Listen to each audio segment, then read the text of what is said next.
Bom, hoje tá um pouco difícil, né? Tô ouvindo algumas pessoas tossindo aí. A gente podia fazer um coral depois. Eu certamente eu seria aí não sei, um barítono aí. Porque eu tô no coral também, por isso que eu não vou nem usar aqui o outro tipo de microfone, então eu já peço desculpas caso a voz falhe um pouco, né? Eu já tenho aqui os recursos à mão, água e outras coisas aqui. Espero que dê tudo certo. Há uma pergunta que geralmente acontece, aliás, é comum algumas perguntas legítimas, sinceras, assim, dos irmãos a mim, enquanto pastor, e uma delas é se eu creio em revelação. Acreditar, se eu acredito ou não em revelação e tal. E eu sempre, antes de responder, eu fico buscando assim, o que é que esse irmão, essa irmã entende de revelação? Qual é o conceito que tem? Porque dependendo do conceito, a resposta é diferente, né? Ou a mesma. Exemplo, eu estava um dia em um culto, eu era o pastor então da igreja, e uma pessoa estava lá no momento de oração e virou para outra e disse assim: Deus está me dizendo que você está grávida. Para uma irmã, né? Não para mim. Para uma irmã. Explicar direitinho, né? Que era revelação falsa, né? Então, você está grávida. Essa irmã, ela tinha uma inquietação na alma se ela engravidasse novamente. Então, ela não queria jamais se engravidar novamente, é algo que ela não pensava de jeito nenhum, era realmente virar a boca para lá. E ela não gostou, foi embora chateada, por que eu permiti que aquilo acontecesse. Bom, eu não sabia o que tinha acontecido, confio no Senhor, e hoje a criança deve ter uns 12 anos de idade, 10, 11 anos. Não independe assim da gente crer ou não crer, gostar ou não gostar. Quando o Senhor manda, manda. Quando Ele fala, fala. Não há nenhum tipo de regras às quais o Senhor obedece, a não ser a sua própria palavra. E isso não contraria a palavra do Senhor, em hipótese alguma, Ele é Deus. O que contraria a palavra do Senhor nesse assunto é quando isso é mentira, falsidade ou um desejo em nome de Deus. Aí é um problemão. E eu fico bem imaginando assim que todos nós gostaríamos muito de ser alvo de uma revelação. Penso que a maioria de nós gostaríamos que, poxa, queria tanto que Deus revelasse alguma coisa para mim. Só que essa revelação, posso estar enganado, mas eu acho que da grande maioria, seria revelações como essa, revelações preditivas. Será se eu vou passar ou não, ter filho ou não, casar ou não, pagar ou não? Se sim, quando? Se sim, quando? Seria basicamente essas revelações. E eu trago hoje à noite para a gente refletir juntos a maior revelação e a mais importante revelação que Deus poderia me dar. Qual seria a mais importante? Qual seria a revelação que eu poderia não ter nenhuma, mas eu tenho que ter essa revelação da minha vida? Qual a revelação mais importante? Quero convidar você a abrir a sua Bíblia em Colossenses. Leio a partir do versículo 1. Colossenses 1. Essa é a nossa primeira parte, do verso 1 ao verso 8. Colossenses 1, verso 1 ao verso 8.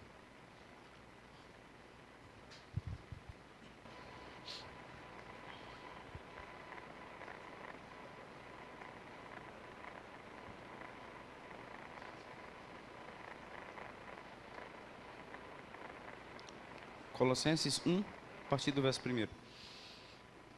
Paulo, apóstolo de Cristo Jesus, por vontade dele? Não, foi da vontade do Senhor que ele viesse a ser apóstolo. E o irmão Timóteo, aos santos e fiéis irmãos em Cristo, que se encontram em Colossos, graça e paz a vós outros da parte de Deus, nosso Pai. Verso 3. Damos sempre graças a Deus, Pai de nosso Senhor Jesus Cristo, quando oramos por vós, desde que ouvimos da vossa fé em Cristo Jesus e do amor que tendes para com todos os santos, por causa da esperança que vos está preservada nos céus, da qual antes ouvistes pela palavra da verdade do Evangelho, que chegou até vós, como também em todo o mundo, está produzindo fruto e crescendo, tal acontece entre vós, desde o dia em que ouvistes e entendestes a graça de Deus na verdade. segundo fostes instruídos por Epáfras, nosso amado conservo, e quanto a vós outros, fiel ministro de Cristo, o qual também nos relatou do vosso amor no Espírito. Só até aqui por enquanto. Queria convidar muito você assim a não fechar sua Bíblia. E se você puder acompanhar comigo, eu vou citar algumas coisas aqui, você vai conferir aí na sua Bíblia. Veja só as características dessa igreja. Essa igreja ela possui algumas características, algumas evidências. Até coloquei uma relação aqui nos slides, mas não olha para os slides agora, mas presta atenção aí na sua Bíblia. Essa igreja, no versículo 3, ela é motivo, ela produz louvor e glórias a Deus. Paulo diz que eu dou sempre graças a Deus quando eu oro por vocês. É uma igreja que produz louvor. Senhor, eu agradeço a Ti pela vida desta igreja. E uma pessoa, uma igreja que gera, que produz louvor a Deus pela sua vida, é uma pessoa muito relevante. Versículo 4, esta igreja possui uma fé autêntica. Desde que ouvimos da vossa fé, é autêntica por quê? Porque é uma fé onde? Em Cristo, então é legítima. Porque não é uma fé no ermo, na fé, mas a fé é em Cristo, então é legítima.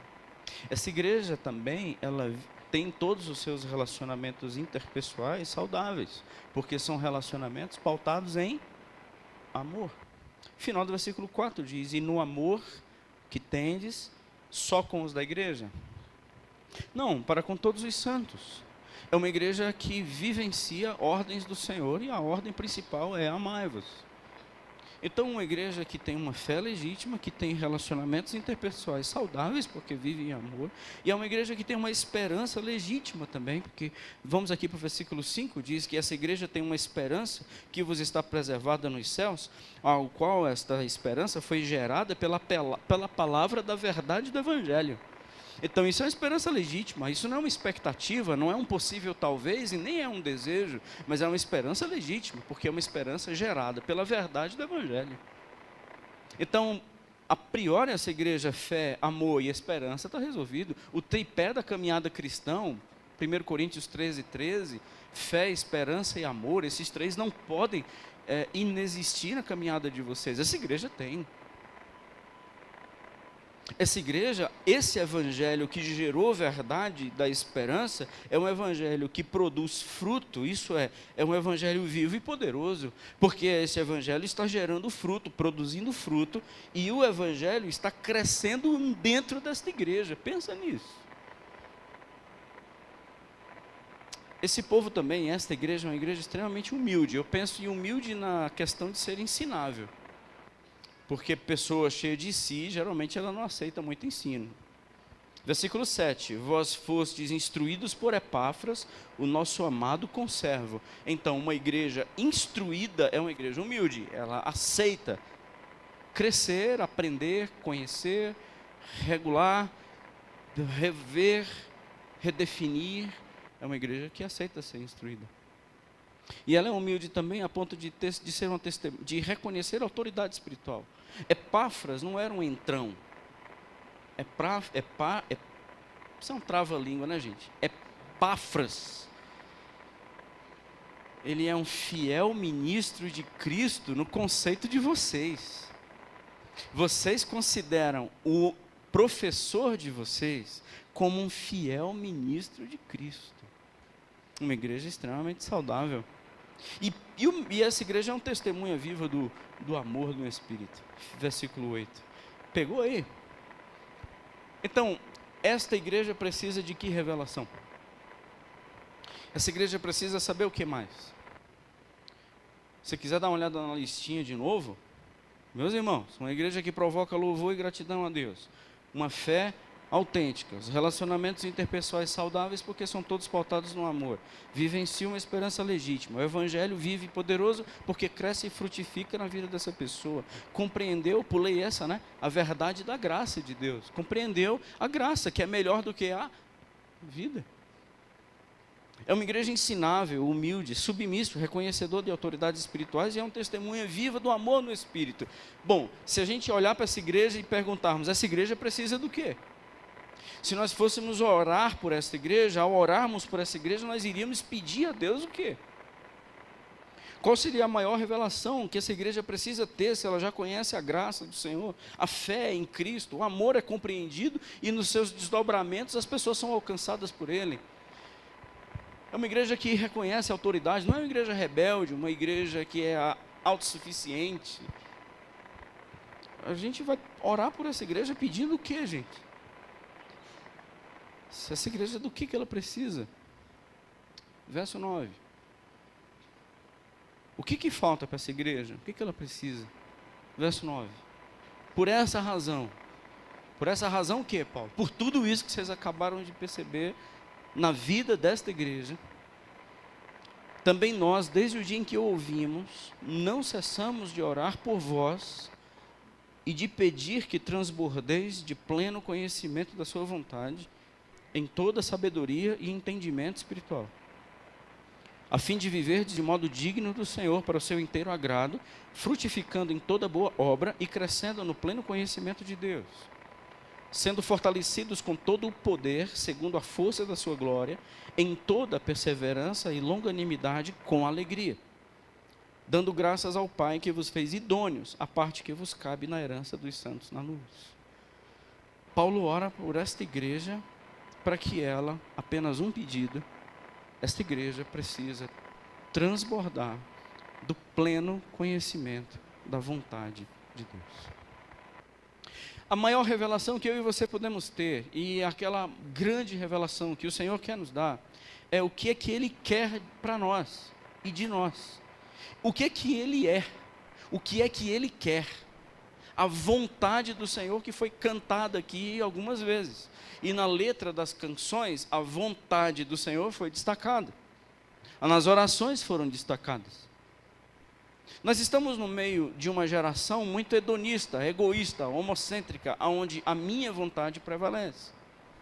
Então, por isso que muitos de nós estamos tão confusos na caminhada cristã, e muitos de nós, se não a grande maioria, adoecidos na caminhada.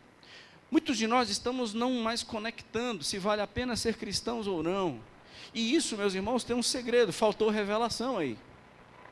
É um povo que tem uma fé autêntica, não confia em outra coisa a não ser em Cristo. É um povo que conheceu a graça do Senhor, é um povo que o Evangelho frutifica e cresce. Mas é um povo que pode ser que ele esteja sendo seduzido para que a sua vontade prevaleça e não a do Senhor sobre a vida dessa igreja. Isso é muito curioso, como é que uma igreja como essa ainda precisa que o Paulo ore, para que eles possam transbordar do pleno conhecimento da vontade do Senhor. Nós veremos por causa da história dessa igreja. Essa própria igreja possui uma história triste, lamentável no seu fim, exatamente por isso, por negligenciar que a vontade do Senhor era a maior revelação que eles precisavam. O que Deus quer? E isso, como nós sabemos muito bem, tem alguns porquês que a própria Bíblia responde, e eu convido você a continuar com a sua Bíblia aberta. Eu pretendo não ir para nenhum texto, a não ser o que eu citarei daqui a pouco. Como é que eu vou saber essa vontade do Senhor? A vontade do Senhor será compreendida na minha vida como? Como? Isso é o que Paulo fala no versículo 9. Já que vocês são tudo isso, eu oro para que vocês cresçam, transbordem do pleno conhecimento da vontade do Senhor. Onde? Como? De que forma, Paulo? Com sabedoria e entendimento espiritual. Logo, portanto, as leis e as implicações não são humanas. As revelações, elas não são humanas. Lembra quando Jesus disse assim: eu revelarei a quem eu quiser o Pai. O Pai será conhecido por aqueles que eu quiser revelar. A revelação é a única fonte que nós temos de conhecer Deus. Ninguém consegue conhecer a Deus pelos seus próprios esforços. Ninguém vai conseguir conhecer a Deus pela sua religiosidade. Ninguém vai conseguir conhecer a Deus pela sua própria busca. A pessoa só conseguirá conhecer a Deus se o próprio Deus quiser se revelar. Se Deus disser, eu não quero me revelar a você, jamais alguém conhecerá nada do Senhor, porque Ele não quis revelar. Os irmãos entendem? Então, a revelação parte da iniciativa do próprio Deus a mostrar para nós quem Ele é e o que Ele quer. E não necessariamente um empreendimento humano e uma busca humana para se chegar lá. A gente não chega lá, é Ele que vem cá. É a luz que chega, não sou eu que consigo gerar isso. Por isso que teologia não é estudo de Deus. Teologia é estudo da revelação de Deus. Porque você não tem como estudar Deus, colocar Deus em cima de uma mesa e começar a estudá-lo. A gente não tem como estudar Deus, nós só podemos estudar aquilo que Ele revela. Amém, irmãos? E isso você tendo esse entendimento, você tendo essa sabedoria espiritual, você vai começar a transbordar no pleno conhecimento da sua vontade. Eu uso a mesma palavra de Paulo, lá em Romanos. Como saber a vontade do Senhor? Romanos capítulo 12, verso 1 e 2, está aqui no slide. Lembra desse texto? Rogo-vos, pois, irmãos, pelas misericórdias de Deus, que apresenteis o vosso corpo por sacrifício vivo, santo e agradável a Deus, e isso vai ser um culto racional, e não vos conformeis com este século, mas transformai-vos pela renovação da vossa mente, para que experimenteis qual seja boa, agradável e perfeita a vontade de Deus. Então, a vontade de Deus é a maior revelação que um homem pode ter na sua caminhada. Agora sim, eu sei o que Deus quer. Essa é a maior revelação. Se Deus quiser, Ele é Deus. Se Deus curar, Ele é Deus. Se Deus não curar, Ele é Deus. Se Ele abrir a porta, é Deus. Se não abrir a porta, é Deus. E diante desse cântico, a gente vai orar e dizer assim, mas o que é que o Senhor quer? Se a doença vier e se a cura chegar, o que é que o Senhor quer? Porque a nossa vontade entre cura e doença é cura, irmãos. Mas eu não sei qual é a vontade do Senhor para a minha vida. Por isso que a vida ela não vai encontrar nexo em Deus se eu não souber o que é que Ele quer que eu faça. Qual é a resposta que Ele quer que eu dê? Qual é a reação que eu tenho que dar enquanto seu filho? Como é que Ele quer que eu me comporte diante de tal circunstância? Como é que Deus quer que eu reaja diante dos meus desejos? O meu desejo é ser curado. Lógico, o meu desejo é transformar pedra em pão, lógico, mas o que vai prevalecer? Seja feita a vontade do nosso Deus. Isso é um entendimento espiritual que, como Romildo falou aqui há pouco, isso precede um conhecimento de quem Deus é. Desculpe, o conhecimento de quem Deus é só vai ser possível fazendo a vontade dEle. E nós veremos aqui nesse texto isso. Deus ele é enigmático para muitos. Por isso que Ele se apresenta como Pai. Porque para conhecer um Pai só vivendo com Ele. Mãe é familiar, Pai nem tanto. O cheiro da mãe é familiar. O som da voz da mãe é familiar. Pai é um bicho esquisito, que se aproxima de uma criança e ela chora toda vida que esse monstro se aproxima, pensando que vai engoli-la. Porque ela não reconhece esse bicho que está se aproximando. Mãe conhece. Quando Deus se apresenta como Pai, uma das implicações é o que o Senhor quer que eu faça? Porque eu não te conheço. Estou me fazendo entender, irmãos? Para conhecer Deus, desencana. Primeiro eu tenho que saber o que Ele quer. Então Deus não quer que você seja assim, Deus não quer que você haja assim, Deus não quer que eu veja dessa forma, que eu fale dessa forma e que eu reaja dessa forma. É a vontade dEle que agora eu estou sabendo. Entre andar por aqui ou andar por lá, agora eu conheço a vontade do Senhor e ela será prevalecente na minha vida. Porque eu decidi fazer a vontade do meu Deus. Paulo ora para esta igreja que nós olhamos aqui, que é um padrão de igreja, dizendo, não é o suficiente, porque vocês podem inchar e não crescer. E o inchaço espiritual acontece na vida de muitos, que tanto sabem, mas são incapazes de sacrificar a si mesmo como um sacrifício vivo, santo e agradável, de forma consciente. E assim eu vou não saber, mas o Paulo pula essa parte. O Paulo já coloca experimentar. Então você não vai saber vontade de Deus, você vai experimentar. E ao experimentar essa vontade do Senhor, você saberá que ela é boa, é agradável e é perfeita. Então uma pessoa que não busca de forma de entendimento e sabedoria espiritual, saber o que Deus quer, é uma pessoa confusa, apesar de acreditar só em Cristo. Amém? Meus irmãos, eu tive um estágio assim, que foi muito interessante para mim, um estágio numa igreja, na época que eu era seminarista, e o pastor assim, ele tinha tanta coisa para eu fazer, e quando a gente vai como seminarista nas igrejas, é o pastor que manda o que a gente vai fazer. E quando eu cheguei lá no sábado à noite, casado, pai de família, cansado de uma semana de estudos, o pastor chegou para mim, não vou dizer o nome dele, nem a igreja, porque está gravando e vai te pegar. Ele disse assim, eu queria que você acompanhasse os jovens no show da Oficina G3, que vai ter na igreja, não sei das quantas aí. Eu disse, não entendi, pastor. Ele disse, haverá um grupo de jovens da igreja que vai para o show do Oficina G3, na igreja, não sei das quantas, em Goiânia. Esse estágio era em Goiânia. E eu quero que você conduza os meninos para o show da Oficina G3. Na época do auge e tal. Rapaz, o que é conduzir um bando de menino para o show da Oficina G3? Pensa aí numa empreitada boa.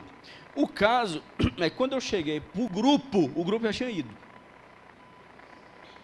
O pastor marcou o horário de saída, eu cheguei lá antes e o grupo já tinha ido. As ovelhas. Porque, claro, show da oficina a gente tem que chegar cedo para pegar os melhores lugares. Ficou só o filho do pastor.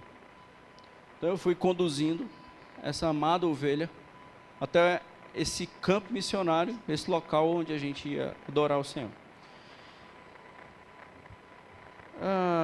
Meus irmãos, já passei por cada um. Então a gente vai ao seguinte, aí quando eu cheguei lá com esse rapaz, o filho do pastor, pensa na figura assim, aquele menino compromissado com a obra. E a gente foi de ônibus, e quando nós chegamos lá, os meninos da igreja estão lá na frente. Por que eu estou contando isso, né?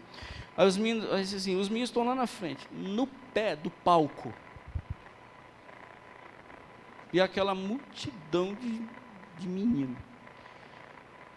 E diz, a gente vai ter que sentar lá com eles. E vamos agora conduzir uma ovelha desgarrada, dentre todos os inimigos presentes, para que ela se ajunte ao rebanho, do qual eu serei o pastor. Você já está suado, né, por mim? E eu lembrando da minha mulher, do meu filho em casa, o que eu estou fazendo aqui? O que eu estou fazendo aqui? Com uma vontade, eu não fui chamado para isso. Começou uma música, um negócio assim. Cante a minha alma. Esses meninos começaram a pular, mas pular. Que eu acho que se eu não pulasse junto, eu ia esmagado.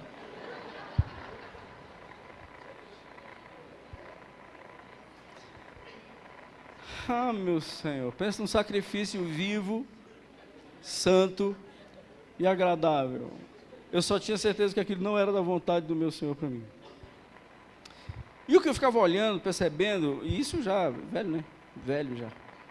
E o que eu ficava olhando e percebendo é que se eu chegasse para um daqueles meninos e saculejasse assim, dissesse, o que está acontecendo? O que está acontecendo? Rapaz, eu posso estar errado. Mas eu acho que a maioria, se não todos, ia me responder, eu não sei não, mas está bom demais. Isso é sacrifício, isso é sacrifício. Se eu perguntar se isso é um culto sacrificial, isso é racional, isso é racional, imagina as respostas. Então, não sei se sacrifício vivo, santo e agradável a Deus, que é um culto racional, não é a mão no queixo, analisando tudo que está sendo feito. O culto racional não é uma atitude crítica, não é uma atitude cética em relação às coisas que acontecem. O culto racional é: eu sei o que eu estou fazendo e exatamente por que eu estou fazendo. E uma coisa é certa, eu só vou conseguir entender isso se eu for um sacrifício. Meus irmãos, vocês estão percebendo o tanto que é fácil entender a vontade de Deus? É quando não vai ser a minha vontade. Quando eu for o sacrifício vivo. Aí eu vou experimentar essa vontade de Deus que é boa, agradável e perfeita. Sabe o que a gente precisa fazer para entender o que Deus quer? É ter a certeza absoluta que daqui para frente não vai ser mais o que eu quero. Entende?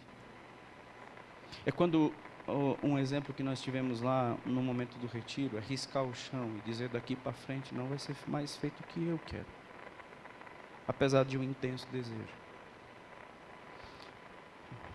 Como saber a vontade do Senhor? Com entendimento e sabedoria espiritual. Outra pergunta que eu faço: por que a vontade do Senhor é a revelação mais importante para o homem? Por que a revelação do Senhor, a revelação da vontade do Senhor, por quê?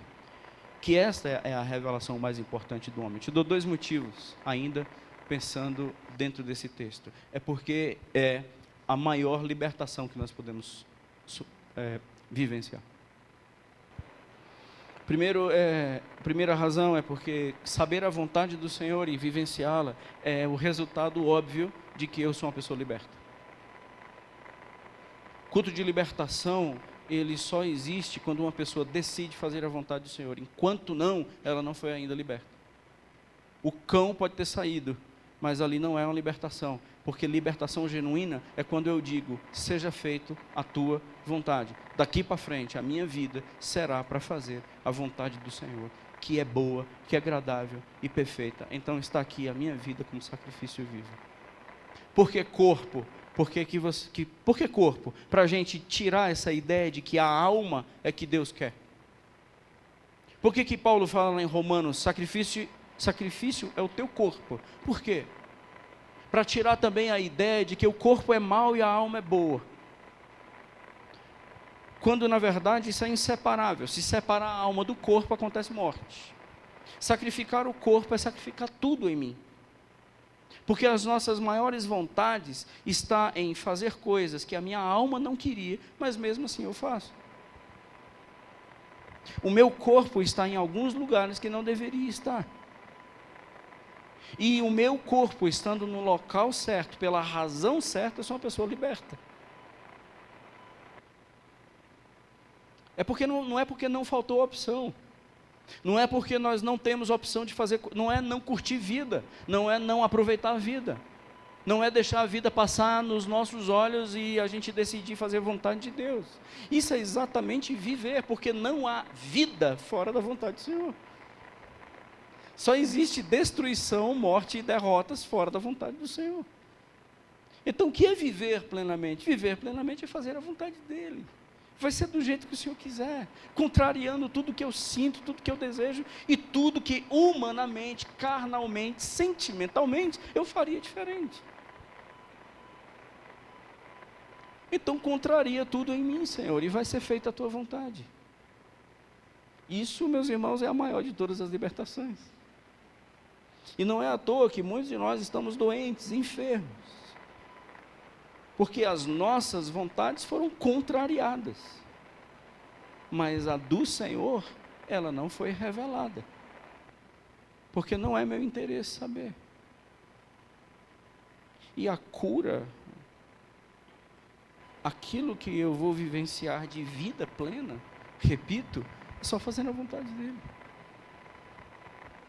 Meus irmãos, quem faz a vontade do Senhor está em crise. Procura alguém que está fazendo a vontade do Senhor e está em crise. Ninguém. Porque eles já experimentam que isso é bom. E que isso é agradável a quem? a Ele. Porque talvez seja extremamente desagradável para mim. Mas talvez aí seja um ponto de reflexão interessante, mas o cristianismo não me agrada. O cristianismo me constrange. O cristianismo me mata, mas não me agrada. Tem que agradar ao meu Senhor, viver para o seu inteiro agrada. Eu acho que está escrito isso no verso 10.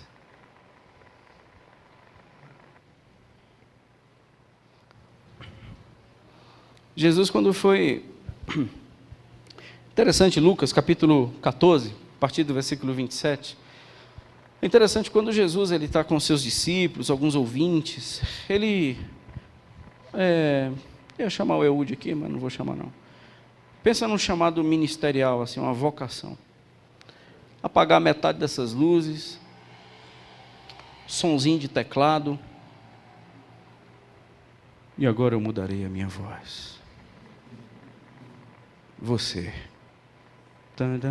que está me ouvindo, Deus está te chamando, vem para cá. Aí você começa a chorar.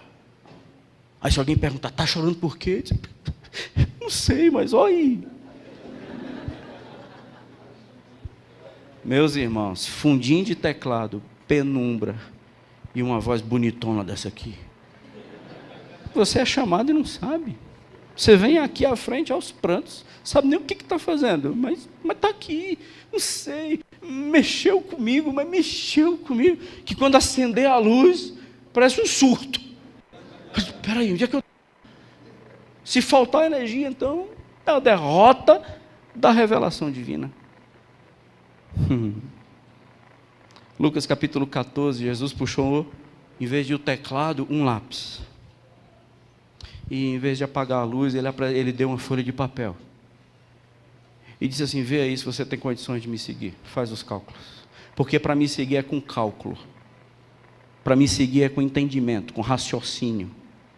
Faz o cálculo, vê se você tem condições de ir para uma guerra em meu nome. Faz o cálculo. Vê se você tem recurso, se você tem coragem, se você tem peito de ir para uma guerra em meu nome. Faz o cálculo. Faz o cálculo aí, se você tem condições e recursos de construir uma torre e chegar até o fim. Faça os cálculos para ver se você não será uma pessoa que vai voltar atrás, vai retroceder.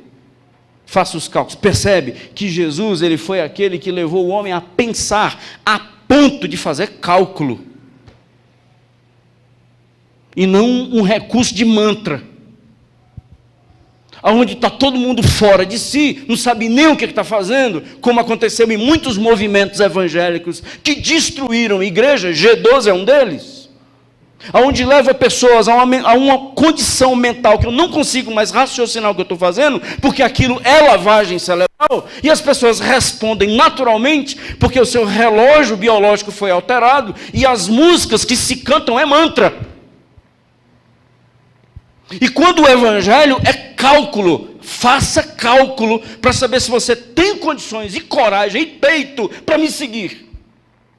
Porque um homem que não renuncia tudo quanto tem, não pode ser meu discípulo. Põe na fichinha, filho, tudo que você tem. Tudo, carro, casa, mulher, menino, jumento, seja o que for, coloque na ficha. E se você, poupança, tem dinheiro escondido debaixo do colchão, ponha. Tem suas empresas, ponha. Seus sonhos e seus projetos e sua esperança também tem que estar no projeto, tem que estar na folha. E se você não renunciar tudo isso, você não pode ser meu discípulo. Não pode.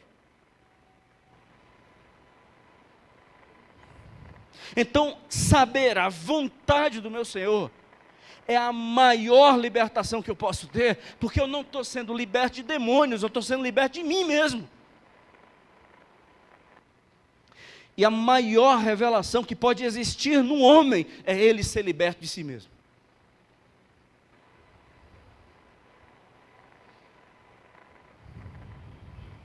Segundo, por que saber a vontade do Senhor é a revelação mais importante? Porque é um alerta contra as influências más. Eu estar sabendo todo dia o que Deus quer, é o impedimento de ser contaminado com um pouquinho a dose de fermento. E o fermento, ele é tão poderoso que ele perde o seu efeito visual, mas daqui a pouco ele altera a forma. E o fermento não precisa de muito, pouco. Nem vai perceber, mas daqui a pouco a forma é alterada. E quando Jesus usou influência, ele usou a metáfora do fermento. Um pouquinho de influência vai acabar com a sua vida. Seus amigos, seus desejos, seus encantos, seus sonhos, seus vícios. Conheci um irmão, valioso demais para a minha vida. Um dia ele confessou um pecado, viciado em jornal. E ele entendia que o jornal era um vício. O tanto que aquilo roubava o seu tempo. Acabava o jornal, ele pulava para o outro, pulava para o outro, pulava para o outro. As mesmas notícias, mas ele era viciado em jornal.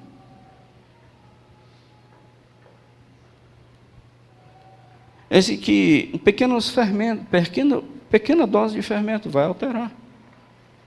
Por isso que nós temos que ser implacáveis com qualquer coisa que tente influenciar a minha forma.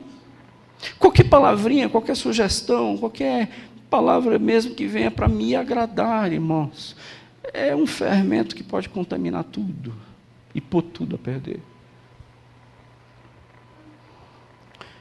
Nesse 1 Coríntios 6 aqui, capítulo 1, 5, versículo 6, o versículo 7, o apóstolo Paulo diz: lance fora o velho fermento, para que sejais nova massa, como sois sem fermento.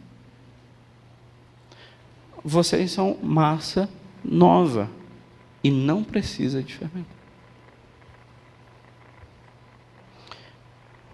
E qual era o fermento que estava acontecendo aqui na igreja de Corinto? Por que Paulo está escrevendo isso? Deixa eu ir com você aqui, se você tiver com a sua Bíblia aberta, veja alguns textos aqui em Colossenses, para a gente entender melhor por que Paulo está orando e tem que orar, para que a vontade do Senhor seja transbordante na vida dessa igreja, e essa é a maior revelação que eles podem ter. Capítulo 2, versículo 4, só em Colossenses, diz assim, para a gente entender melhor a carta, por que essa carta foi escrita e por que Paulo está orando assim. Capítulo 2, verso 4, diz: assim digo que ninguém vos engane com raciocínios falazes. Versículo 8, cuidado que ninguém venha enredar você com sua filosofia e vãs sutilezas, conforme a tradição dos homens, conforme o rudimento do mundo, e não segundo Cristo. A igreja estava sendo influenciada por uma linha de pensamento, uma ideologia chamada gnosticismo. A gnose, o conhecimento. Se você pegar esta palavra, conhecimento, entendimento, sabedoria, elas se repetem muitas vezes na carta aos Colossenses. É em Cristo que está depositado todos os tesouros da sabedoria e do entendimento. Por quê? Porque era uma igreja que estava sendo influenciada pelo gnosticismo, uma mistura de filosofia com esoterismo, aonde o bem e o mal vivem juntos e são inseparáveis. E para a gente conhecer o bem, tem que ser cada vez mais através da gnose, do saber, do conhecer. Bom, mas a gente não estava falando de culto racional? Não tem que saber e conhecer? Isso, por isso que Paulo está falando, não é saber e conhecer coisa alguma que não seja a vontade do Senhor. Porque outros conhecimentos vão surgir a rodo.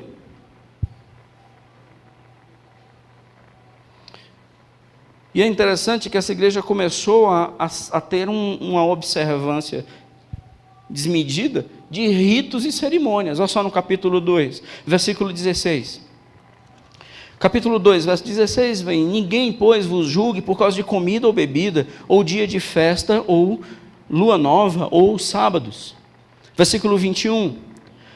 Essas pessoas estão influenciando vocês a não manusear isto, não prove aquilo, não toque naquilo outro, segundo os preceitos e doutrinas de homens, pois que todas essas coisas com o uso se destroem. Todas estas coisas com efeito têm aparência de sabedoria, como culto a si mesmo, e de falsa humildade, e de rigor ascético, o ascetismo, o monasteiro, você se isolar de todos. Todavia, não tem valor algum contra a sensualidade. Isso é, você adotar rituais, legalismo, ser caxias mesmo em cerimônias, não fará de você uma pessoa nova de dentro para fora. Você não vencerá pecados, por exemplo, na área sexual. Por isso que ele fala de sensualismo. Porque você mudou exteriormente. Você agora é uma pessoa que se veste direito, você se reclusa, você chicoteia as costas, você não come isso, você não bebe isso, você não toca naquilo outro. E a igreja estava começando a se enredar por essas coisas e desconsiderar o que de fato Deus quer. Por isso que uma coisa muito fácil de você manusear uma igreja é colocar para ela leis e doutrinas de homens. Não pode isso, não pode aquilo. Por quê? Porque a nossa denominação, ou o nosso pastor, ou seja lá, o bispo, o apóstolo, o semideus, determinou. E não a gente vai orar, porque a gente está terceirizando o entendimento, a ponto das pessoas dizerem para nós se é ou não pecado tal ou tal coisa. Tipo assim, é errado tatuar? É pecado usar tatuagem? Essa pergunta é de uma pessoa que está terceirizando, por mais que possa ser legítima e ser uma dúvida legítima, mas essa pessoa está terceirizando algo que ela deveria saber. É da vontade do meu Senhor que eu tatue? Não é difícil, irmão? Então, mas nós queremos terceirizar um entendimento que eu tinha que ter, para que alguém diga para mim o que pode e o que não pode. Essa igreja estava caminhando por isso. As pessoas estavam levando a igreja através de uma filosofia, rudimentos desse mundo, coisas desse mundo, dizendo agora o que eles podem e o que eles não podem. O apóstolo Paulo entra em confusão, ele diz, mas está tudo errado. Vocês precisam transbordar em saber o que Deus quer. O que Deus quer de mim. É isso que eu preciso saber. A gente não foi salvo por um conhecimento, a gente foi salvo por um acontecimento. Nós não fomos salvos pelo entendimento, nós fomos salvos por um acontecimento. Cristo na cruz. E o que a gente precisa saber é isso. Cristo na cruz. A vontade do Senhor é que eu me torne Cristo.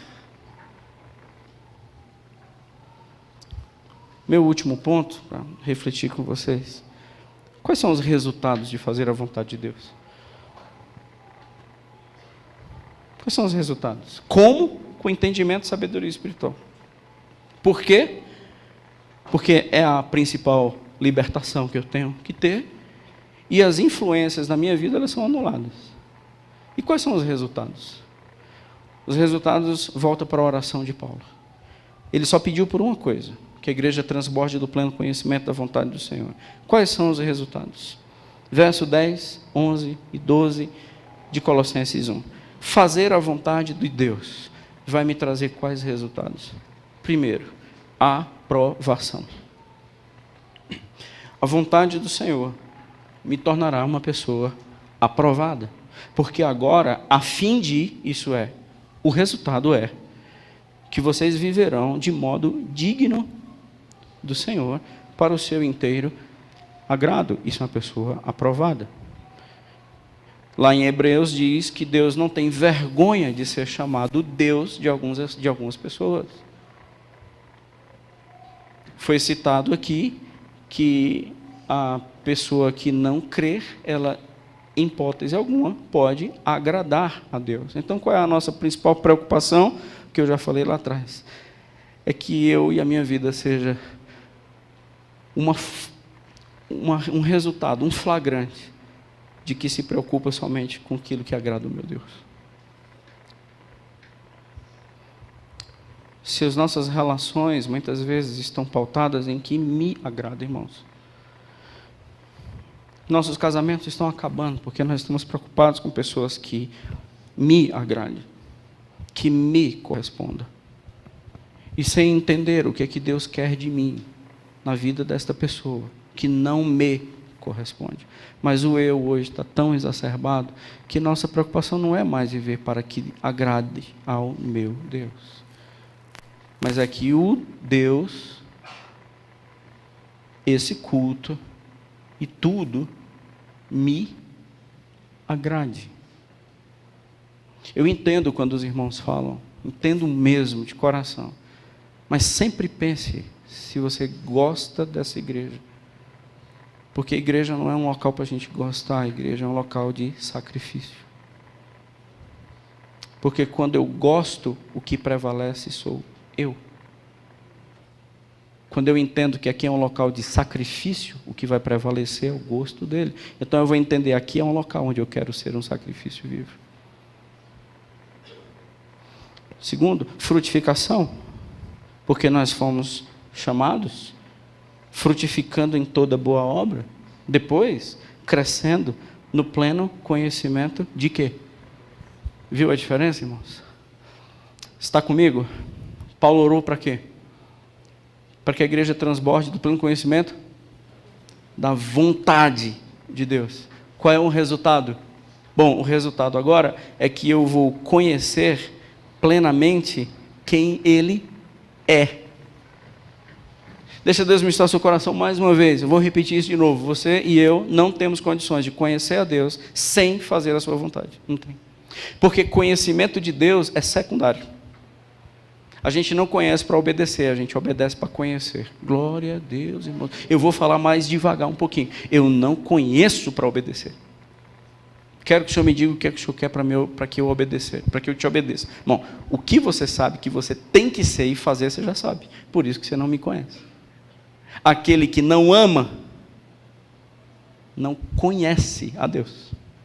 Por mais que arrote muita coisa assim em nome de Jesus. Mas aquele que não ama não conhece. Porque se, para conhecer, ele tinha que amar.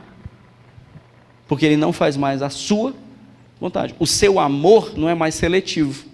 Amo você, não amo você. Amo você, não amo você. Isso é o amor do cão. Que ele seleciona. Deus amou o mundo. Para representá-lo, o seu amor, eu não posso ter um amor seletivo.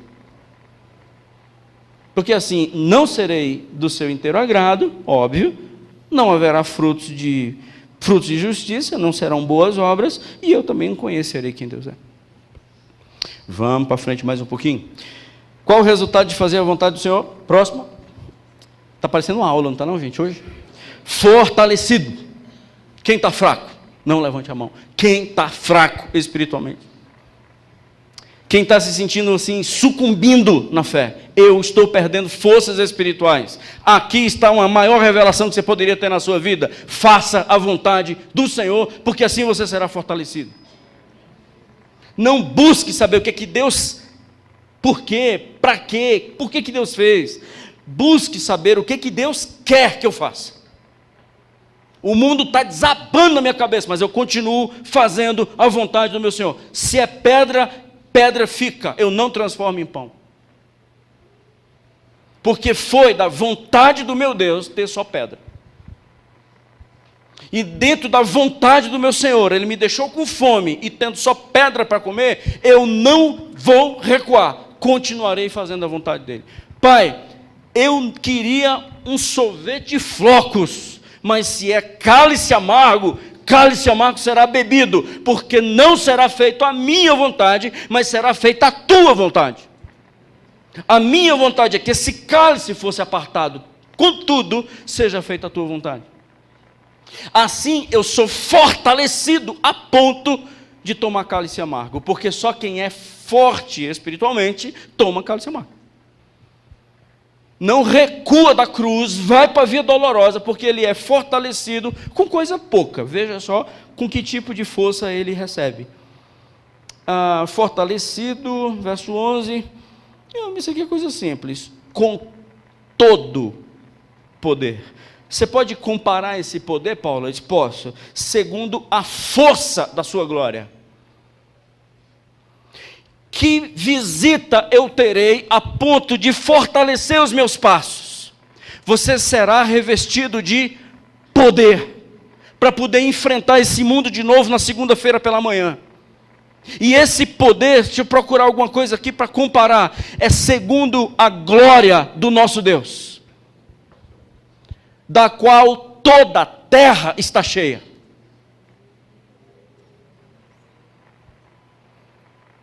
A gente não entende isso aqui não, irmãos. Isso aqui é uma frase que para muitos de nós, isso aqui é desconhecida. A prova é que a maioria da igreja hoje é uma igreja frágil. Fraquinha, raquítica, pequenininha, frágilzinha. Essa é a igreja de hoje. Qualquer coisinha abala. Qualquer coisa machuca tanto a ovelhinha de Jesus.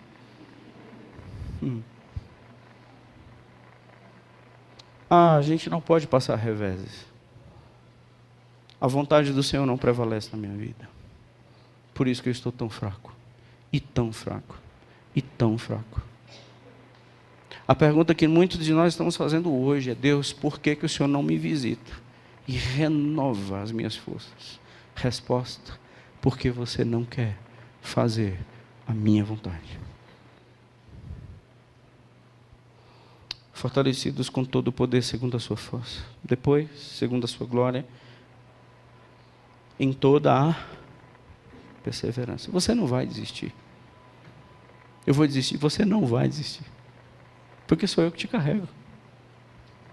Depois, você vai ter muita paciência. Longanimidade. Você vai saber esperar. Se você começar a fazer a minha vontade, você vai saber esperar. Você está aflito pelo amanhã. Amanhã você vai viver hoje, sabendo esperar.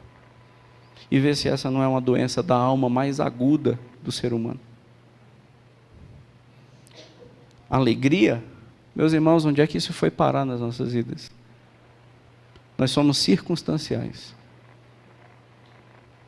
Aqui não, aqui é permanente. Gratidão, dando graças ao Pai. Paulo fala aos Tessalonicenses 5,18: em tudo dai graças, porque esta é a vontade de Deus Pai. É da vontade do Senhor que eu agradeça por isso que aconteceu. Dê graça. Reúna a sua família e dê graça por ter sido demitido. Dê graça. Não posso. Não pode por quê? Porque você foi contrariado? Então você não confia em mim, a ponto de entender que é a minha vontade boa, agradável e perfeita. O diagnóstico foi terrível, a situação não deu certo, as coisas não funcionaram. Reúna sua família, deem as mãos e me agradeça. Porque você vai ter outra alternativa: murmurar. Porque só tem duas saídas diante de um acontecimento: ou eu agradeço, ou eu murmuro. Murmuração, ela são as tendas onde os demônios habitam na nossa alma. Vou repetir: murmuração é uma tenda armada na nossa alma, aonde embaixo dela só quem mora é demônio. Que fica falando diariamente a mim que Deus não é bom, que Deus não é justo, que Deus não sabe o que faz, que você teria alternativas melhores, que você está acabando sua vida, que você está perdendo sua vida, que você é assim porque você não é dizimista, você não será bom o suficiente, você não é amado o suficiente porque você não presta. Mas isso deu início porque eu não sou uma pessoa grata, eu sou uma pessoa exigente. E nós temos muitos direitos e muitas exigências diante de Deus. Ele tem que fazer. Ou não é assim, irmão? E vocês vão ter agora ação de graças ao Pai. Segundo, convicções. Quais convicções? Final do versículo 12 para a gente acabar. A convicção é que Ele me fez legítimo filho a ponto de receber uma herança. Porque só quem recebe herança é filho. Ou então alguém legitimado para tal coisa. Mas a Bíblia fala que herança está relacionada a filhos. Nesse caso. Minha convicção: eu já sei onde eu estou, eu já sei para onde eu vou, e eu já sei principalmente que esse resgate não foi pelos meus méritos. Eu encerro com o versículo 13 que diz: Ele nos libertou do império das trevas e nos transportou para o reino do Filho do seu amor, no qual temos a redenção, a remissão dos pecados. Então, ele me fez idôneo na herança por causa do seu amor. E isso me traz convicção. Igreja de Colossos, ela pertence hoje a um território atual na Turquia. A região da Turquia, hoje, ela é de prevalência muçulmana. Não sei quantos dos irmãos sabem qual o percentual de cristãos na Turquia, onde essa igreja estava há 2000 anos atrás. Hoje, o percentual de cristãos na Turquia é menos de 0,5%. Toda a cultura engoliu a igreja. Esta igreja que começou no capítulo 1, do verso 1 ao verso 8, aquela lista de uma igreja: fé em Cristo, esperança pela verdade, amor para com todos, um evangelho que frutifica. Esta igreja sucumbiu. Menos de 0,5%. De quase 82 milhões de habitantes, 100 e poucos mil são cristãos, e cristãos você engloba tudo. Essa igreja fechou as portas. Porque o fermento entrou. Porque a vontade do Senhor não prevaleceu. Porque essa igreja optou por outros caminhos. E você? E eu? Aonde nós estaremos daqui a 20 anos? Aonde nós estaremos daqui a 2 meses? Aonde nós estaremos daqui a 2 anos? Se você não tiver uma decisão hoje, amanhã, você e eu viraremos estatística. No mundo vocês passarão por muitas privações. Mas se vocês não acreditarem que o vencedor é aquele que está em mim, vocês perderão. E eu não sou um Deus que vou agir em prol da sua vontade. Você vai se perder. Esse Deus não existe. O único Deus que pode dizer: eu vou fazer o que você quer, se chama Lúcifer. Repito, o único Deus, entre aspas, que Deus não é, que vai dizer para mim e para você que vai fazer o que eu quero, é Lúcifer. Porque o Deus bíblico só vai fazer o que eu quero se isso estiver de acordo com a sua vontade. Então não foi feito o que eu quis. Eu vou dobrar os meus joelhos e dizer: Deus, obrigado, porque foi da tua vontade fazer isso e me dar isso. Ninguém é capaz de torcer o braço de Deus com fé. Eu tenho tanta fé que vou torcer o braço de Deus e Ele vai fazer a minha vontade. Acredite, você se encontrará com Lúcifer cara a cara.